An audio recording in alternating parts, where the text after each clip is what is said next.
The alien scout ship drifted like a dark fish in a quiet sea of stars. Its name was Kether 9, a light vessel built for speed and silence. Captain Vale Run watched the forward screen with calm eyes. The border ahead looked empty, no mines, no patrol lights, no warning towers. Just space. His crew believed the rumors. Humans were new. Humans were loud. Humans fought hard, but only when cornered. Many empires had tested them. Some traitors even joked that human space was a thin wall with brave words. Vale did not joke. He came for proof. Distance to their claimed line? He asked. Navigator Syrah tapped the console. 2 minutes, Captain. The gate corridor is stable. No ships on scan. Weapons Officer Dren leaned forward. Still nothing. No defense grid. Vale's mouth lifted slightly. Then the stories were true. They only pretend. Kether 9 slid closer. Stars stretched in thin lines as the engines pushed. The border was not marked by a wall, only by a faint shimmer in the dark, like heat above hot metal. Vale stared at it. It felt wrong. Not dangerous, just aware. A soft tone sounded. Then another. Lights on the comm panel blinked. Syrah frowned. Receiving a signal. Wideband. It's plain language. Play it, Vale said. A calm voice filled the bridge. It was not angry. It was not proud. It sounded like someone reading a simple rule. Unknown vessel. You are entering restricted human space. You are uninvited. Turn back now. Dren laughed. That's it? A warning? Vale watched the shimmer. They saw us. Then where are they? Dren asked. No ships. No weapons. Just words. The voice repeated, same tone, same words. Vale lifted a hand. Ignore it. Continue. Syrah hesitated. Captain, do we answer? No, Vale said. We are not here to talk. The ship crossed the shimmer. For a moment nothing happened. No alarms. No impact. No sudden attack. The stars looked the same. The nebula far left still glowed orange-red like a burning cloud. Vale felt the bridge relax as if the whole crew had been holding its breath. Then the navigation map flickered. Syrah sat up straight. That's strange. What is it? Vale asked. The marker for the border. It moved, Syrah said, voice tight. Dren snorted. A sensor error. Syrah shook her head. No. The system is correcting itself. It says we are deeper inside than we should be. Vale leaned forward. Show me. The map showed their entry point, then it shifted. The line behind them slid like a shadow, drifting away from their ship. Vale stared. Borders did not move. Not like that. Lock the exit corridor, Vale ordered. Prepare for return jump. Syrah's fingers flew. Locking, now. The jump drive began to hum. A low vibration ran through the floor. The ship's lights dimmed slightly, like a beast gathering breath. Then the hum broke. A sharp beep. A red notice on the screen. No valid corridor found. Syrah's eyes widened. Captain, it can't find the corridor. Try again, Vale snapped. She did. And again. Each time the same message. Dren's smile vanished. That's not normal. Vale forced his voice steady. Switch to manual coordinates. Plot the exact route we used to enter. Syrah typed the numbers. Done. The map showed the route, but the endpoint was blank. A soft gray fog covered the area where the exit should be. It's like, Syrah swallowed. It's like the door isn't there. Vale's jaw tightened. Space does not erase doors. The comm panel blinked again. The calm voice returned. Unknown vessel. You are inside restricted human space. Turn back now. Dren slapped the console. We are trying to turn back. Vale did not answer. He stared into the starfield. Still no human ships. Still no guns. Still no signs of war. Only silence and that repeating message like a timer counting down. Scan for distortion, Vale said. Any gravity wells, any hidden stations, any field generators. Syrah ran the scan. Her screen filled with lines and numbers. Her face went pale. Captain, there is something, she whispered. What? Vale demanded. A beacon, Syrah said. It wasn't there before. It's ahead of us. On the main screen, a tiny light blinked in the distance. It looked harmless. Just a dot. Yet Vale felt his skin tighten. It blinked slow and steady like a heartbeat. Is it human? Dren asked. Syrah nodded slowly. Signature matches their signal pattern. Vale's mind raced. A beacon was not a weapon. It was a guide. Or a lure. We can follow it, Syrah said softly, Or we can keep trying to jump until the drive burns out. Dren turned to Vale. Captain, give the order. We should fire probes, make a run, anything. Vale raised a hand. He had entered human space to prove humans were weak. But weakness did not feel like this. This felt like being caught in a net you could not see. He looked at the blinking dot again. Behind it, the orange nebula glowed like firelight, painting the side of their ship with warm color. Ahead was black, deep and quiet. Follow the beacon, Vale said. Syrah guided the ship forward. The engines pushed gently, careful now. As Kether 9 moved, the beacon grew brighter. Then, without warning, a shadow slid across the stars. It was huge. Silent. It did not shine. It did not flash lights. It simply appeared as if space had opened its hand and shown what it was hiding. The crew froze. Dren whispered, Captain, that's a human ship. The comm panel lit up one last time. The comm voice spoke again, but the words had changed. You were warned. Now follow the beacon. Do not resist. Vale's throat went dry. He did not feel fear like a sudden spike. He felt it like cold water rising, slow, heavy, sure. In the black glass of space, the human ship waited. And the wrong gate had closed behind them. The human ship did not rush forward. It did not chase. It simply stayed near, like a wall that had always been there. Kether 9 slowed. Captain Vale kept his hands still, but his mind moved fast. He had faced pirates, storms, and wars. This was different. This was control. Range? Vale asked. Syrah's voice shook. It's close enough to burn us in one shot, but it's not locking weapons. No targeting spike. Dren stared at the screen. Then why show itself? Vale's eyes narrowed.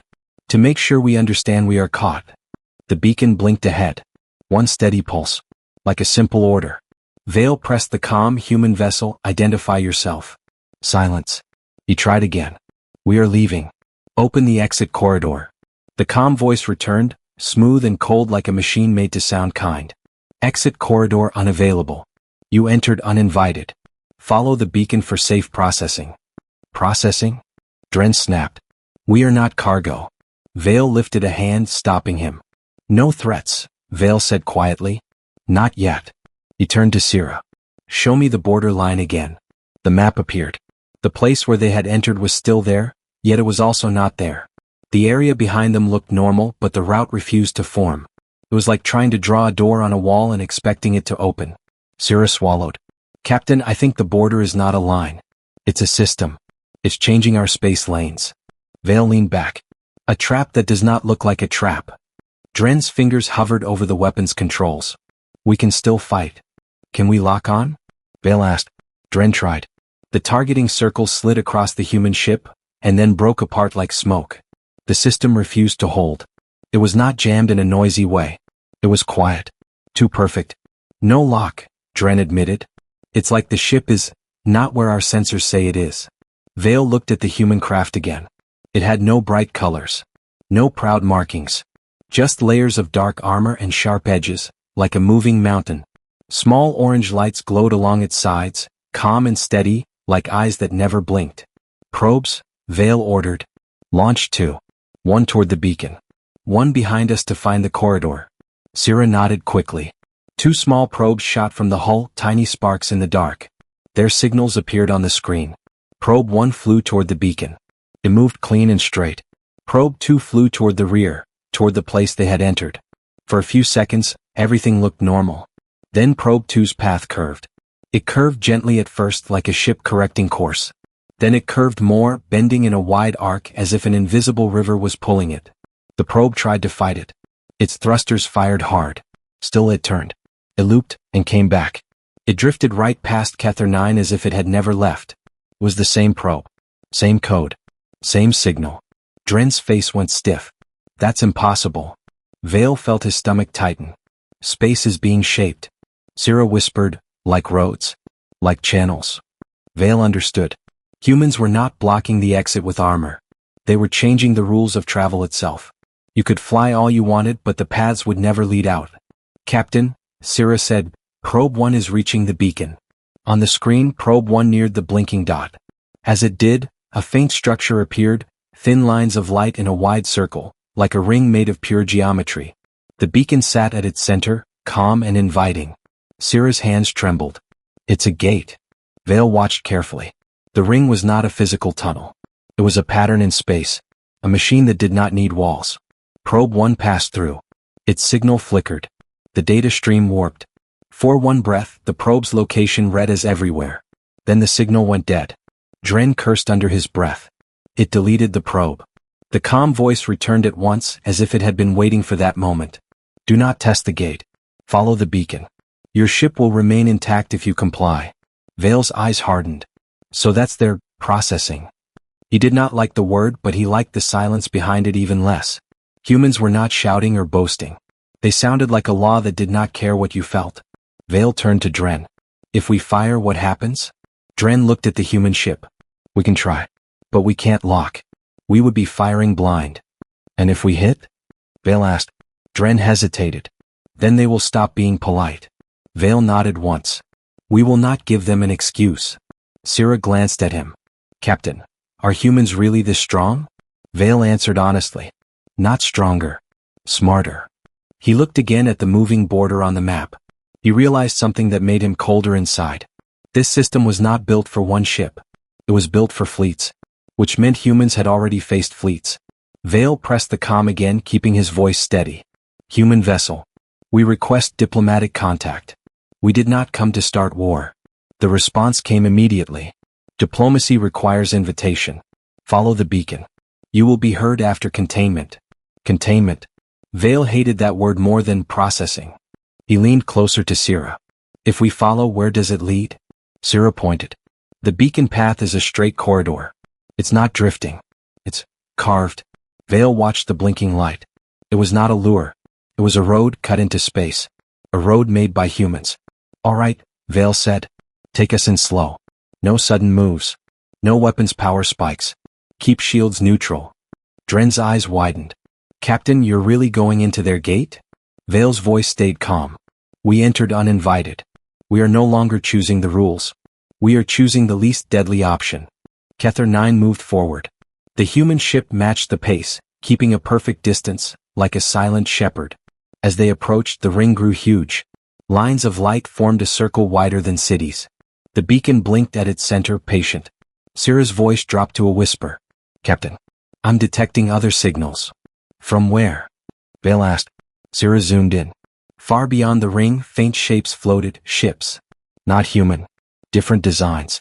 Different sizes. Some were damaged. Some looked old. Dren swallowed. Trespassers. Vale stared at the distant graveyard of captured vessels. No one comes back, he whispered, not as a slogan now but as a fact. The ring's light brightened, and the space around Kether 9 began to hum, like the universe was taking a breath. The calm voice spoke one last time, softer than before, almost gentle. Last warning. If you attempt escape during transfer, you will be disabled. Vale did not answer. He simply watched the gate fill the screen. Then Kether 9 crossed the threshold. And the stars folded around them like a closing hand. For a heartbeat, everything became white. Not bright like a weapon flash, white like a clean room, like a blank page. The stars stretched into thin threads, then snapped back into place. Kether 9 was still whole. Captain Vale's hands gripped the armrests as the ship shuddered once, gently, like it had been set down on invisible rails. The bridge lights stabilized. The air smelled the same. His crew breathed again. Then the main screen changed. They were no longer in open space. They floated inside a wide, quiet pocket of darkness, like a hidden bay carved out of the universe. Around them, pale lines of light formed a huge lattice, soft glowing threads that crossed and curved, making a cage without bars. Syrah stared at the sensors. Captain, I can't see the border. I can't see the way back. We're inside something. Dren whispered, a box. Vale did not correct him. The word fit. Ahead, the beacon was no longer a dot. It was attached to a structure, massive, smooth, and impossible. A human station sat in the center of the pocket, shaped like a ring with thick arms and quiet lights. It looked less like a fortress and more like a city that learned how to survive in space. But Vale's attention went to what surrounded it. Ships. Many ships. Different sizes. Different designs. Different empires. Some ships were clean, parked in neat lines like guests.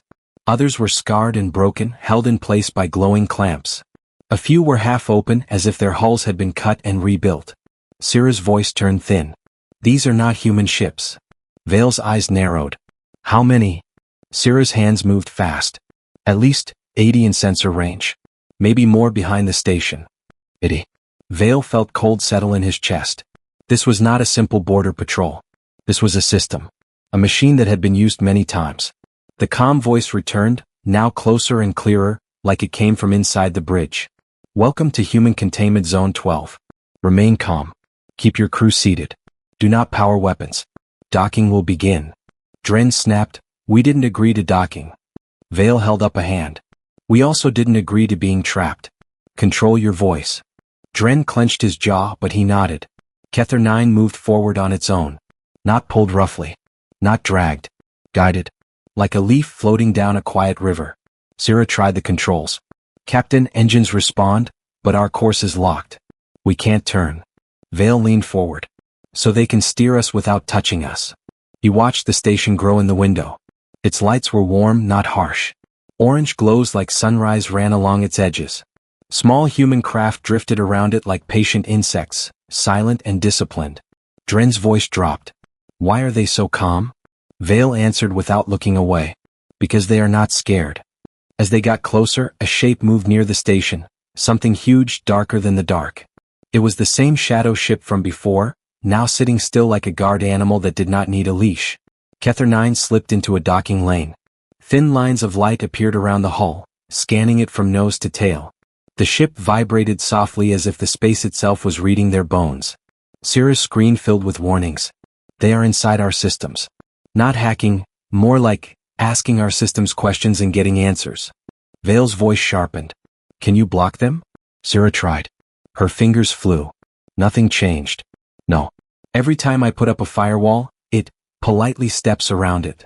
Dren gave a nervous laugh. Politely. Docking clamps locked onto Kether 9 with a quiet click. No harsh bang. No sparks. Just a sure grip. The bridge doors did not open. Instead, a new message appeared on the center display. Text only, plain and clean. Human authority, entry violation. Status, contained. Next, crew interview. Note, cooperation increases outcome quality. Outcome quality? Dren repeated, disgusted. We're a test for them. Vale's eyes stayed fixed. We're not a test. We're a problem they already solved.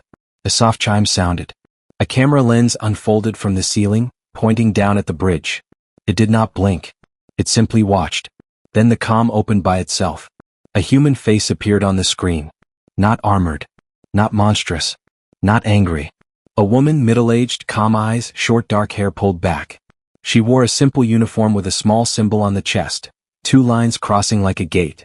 She looked straight at Vale as if she could see past the screen. Captain of Kether 9, she said in clear speech. My name is Officer Mara Len. Human Border Authority. Vale did not like how easily she said his ship name. How do you know our designation? Mara's expression stayed neutral. Your ship announced it to us the moment you crossed the line. Dren leaned forward. We didn't send anything. Mara glanced at him, then back to Vale. You didn't mean to. But your systems did. Most ships do. Don't take it personally. Vale felt a slow anger rise, but he kept his voice even. We are leaving. Mara nodded as if he had said the sky was dark. No. You're not. Vale tightened his jaw. We did not attack. We did not fire. We only crossed.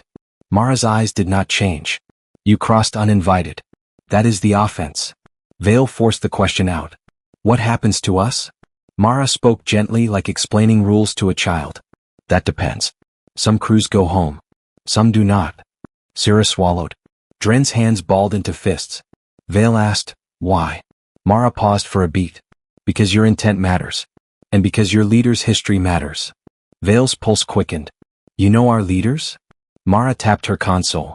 A second screen appeared beside her, showing data lines and symbols Vale recognized, Kether Imperial codes. We know you, Mara said. We've been watching your borders as long as you've been testing ours. Vale's throat tightened. Testing? Mara's voice stayed calm, but now it had steel under it. You are the 5th scout from Kether space to enter uninvited in the last 2 human years. Syrah whispered, Captain, we were not told that. Vale stared at the screen. For the first time the truth cut clean. This mission was not unique. Was a pattern. A disposable probe. Dren's voice cracked with anger. They used us. Mara heard it. She did not smile. Yes, she said simply. They did. Vale leaned closer to the camera. Then hear this, we did not come to start war. We came because we were ordered. Mara studied him like weighing something. Orders don't erase trespass, she said. But cooperation helps. Vale asked the question that mattered most. If we cooperate, will we go home?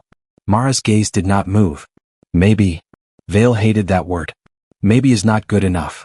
Mara nodded slightly. It's the best you get in human space when you enter without invitation. The screen behind her shifted. Vale saw a door opening somewhere in the station, white light spilling out. Silhouettes moved, human guards in clean armor carrying no visible heavy guns. Their posture was relaxed, but Vale could feel the danger anyway. Relaxed was worse. Relaxed meant confident. Mara spoke again. Here are your options, Captain. You can meet with me in the interview room. Or you can remain on your ship until you run out of patience. Dren hissed, it's a prison. Vale did not answer.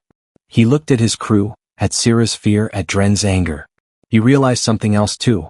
If humans wanted them dead, they would already be dead. The fact they were alive meant humans wanted something. Information.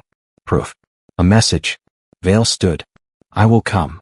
Mara nodded once. Good. Bring only yourself. No devices. No weapons. Vale's eyes narrowed. And my crew?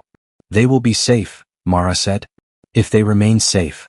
The comm cut off. A new line of text appeared on the bridge display. Interview in 3 o'clock. Reminder, no one comes back. Unless permitted. Vale breathed out slowly. He had entered human space to judge humans. Now he understood. Humans were not guarding their border with fear. They were guarding it with a rule. And rules, when enforced perfectly, were more dangerous than guns. The clock began to count down.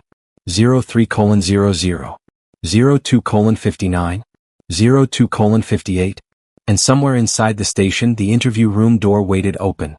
The station hallway was brighter than Vale expected. It was not the cold white of a military bunker.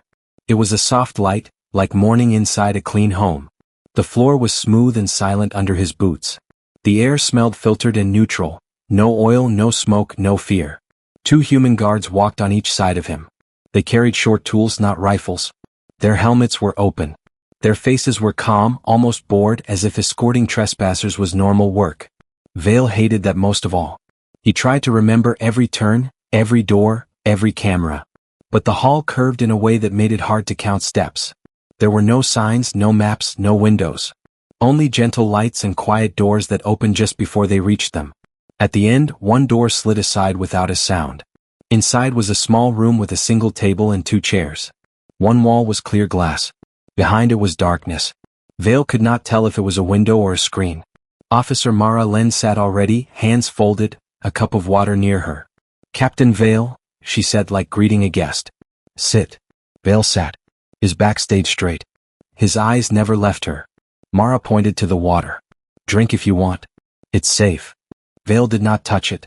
You said my crew will be safe. They are, Mara replied. Right now. Vale narrowed his eyes. Don't talk in half words. Mara's face stayed neutral. Then don't ask questions that have moving answers. Vale felt a small burn of anger, but he swallowed it. He needed facts. Why do you keep us alive? He asked. If you can trap us, you can destroy us. Mara nodded as if he finally asked the correct thing. We do not kill unless we must. It creates problems. It creates wars. Vale leaned forward. So you trap instead. That also creates wars. It can, Mara agreed. If handled badly. Vale's voice dropped. And is this handled badly? Mara looked at him for a long moment. Then she tapped the table. A thin screen rose from its surface, showing a simple image. A line of stars and a wide arc marked human space. This is what outsiders think, she said. A border line. The image changed. The line became a wide mesh. It looked like a net of invisible roads. This is what it is, Mara said. A travel lattice. We shape safe routes. We shape unsafe routes too. Vale's mouth tightened. You bend space lanes. We bend choices, Mara corrected. We do not break physics. We guide it. Like a river guide puts stones in water and the water chooses the path. Vale stared. You made a river around your home. Yes, Mara said. Because the first time we didn't, they burned a colony. The second time they stole children from an outpost. The third time they laughed on open comms. Vale held still. He did not know if she was testing him or telling truth or both. Mara leaned back. Humans learn. Sometimes faster than others like. Vale's voice sharpened. You said we are the 5th scout. Mara nodded. And the other 4? Vale asked. Mara's eyes stayed calm. 2 went home with warnings. 1 stayed by choice. 1 tried to force an exit and lost their ship. Vale's chest tightened. Lost their ship? You destroyed it. No, Mara said. We turned it off then dismantled it. Vale stared at her. That is the same as destroying. Mara did not argue. It is less final for people. We returned the crew. Vale blinked. You returned them after taking their ship? Yes, Mara said simply. Alive. Angry. Loud. They told their leaders what happened. Vale felt the truth forming like ice. And still my empire sent me. Mara's silence was answer enough. Vale's hands clenched under the table. We were bait. Most scouts are, Mara said. Vale forced himself to breathe. Then you understand. I'm not your enemy. Mara's eyes softened slightly. I understand you are not the one making the big choices. Vale leaned closer. So let my crew go. Let us leave. You got your point. Mara shook her head once. Not yet. Vale's voice turned hard. What do you want? Mara tapped the table again. A new image appeared, a list of ship names in many languages. Beside each name was a status. Released. Held. She's relocated. Pending. Vale's throat tightened. This is the graveyard. Mara corrected him gently. This is a ledger. Vale pointed at the word relocated. What does that mean? Mara looked straight at him. It means the crew can't go back safely. Sometimes their leaders would execute them for failure. Sometimes they know too much. Sometimes they ask to stay. Vale's stomach turned. You keep them here. We offer options, Mara replied. Some refuse. Some accept. Some beg. Vale's voice rose. You can't call that freedom. Mara's eyes stayed steady. You can't call trespass a handshake either. Vale went quiet. His anger had nowhere to go. The human was not shouting. She was not excited. She was not enjoying it. That made her harder to fight. He tried a different approach. What happens next? Mara folded her hands. We record your statement. We verify intent. We review your empire's pattern. Then we decide if you go home. Vale's jaw tightened. And if we don't? Mara's words came slow. Then you stay in containment zone 12 until the larger situation resolves. Vale's eyes narrowed. Larger situation. Mara did not answer immediately. Instead, she stood and walked to the glass wall. She pressed 2 fingers against it. The darkness behind the glass lit up. Vale's breath caught. He was looking at a wide bay like a stadium carved into space. And in that bay sat ships, so many ships. More than his sensors had shown. Some were old, covered in dust. Some were new with bright paint. Some had clear battle scars. And on the far side, like a bright scar in the dark, there was a glowing ring even larger than the gate he entered. It pulsed gently. A slow, strong light. What is that? Vale asked. Mara answered without turning. The return gate. Vale swallowed. So there is a way out. There is, Mara said. Under our control. Vale stood slowly drawn to the glass. Why show me this? Mara finally turned back. Because you asked what happens next. I want you to understand our system before you speak in your statement. Vale looked at the return gate. It was beautiful in a cold way. A door that could save you or trap you depending on who held the key. And if someone runs for it? Vale asked. Mara's voice stayed flat. They don't reach it. Vale felt chills. You kill them. Mara shook her head. We disable them. But sometimes disabling at high speed ends badly. Vale clenched his jaw. You say it like weather. Mara's gaze sharpened. Because it is weather here. We built it. We manage it. You entered the storm. Vale looked back at her. You call it a storm. I call it a cage. Mara nodded once. Both are true. For a moment, neither spoke. Then Mara sat again and gestured to the table screen. Now, tell me why you came. Vale stared at the glowing text space waiting for his statement. His words mattered now. One wrong line could label him hostile and end any chance of going home. He chose simple truth. I came because my leaders ordered it, Vale said. They told me humans were weak. They told me this border was a bluff. They wanted proof. Mara typed. Did they expect you to return? Vale paused, then forced the answer out. I don't know. Mara kept typing. Do you believe they cared if you returned? Vale's hands tightened. The shame burned. No. Mara stopped typing for the first time. Her eyes met his, and there was something human there, something like pity but controlled. You understand now, she said quietly. Why our system exists. Vale nodded once. Yes. Mara resumed typing. Next question. If we return you, what will you do? Vale did not hesitate. I will warn them. I will tell them to stop. To seek invitation. Mara looked up. And if they ignore you? Vale's voice went low. Then they will enter uninvited again. Mara's eyes narrowed. And if they enter again, what happens?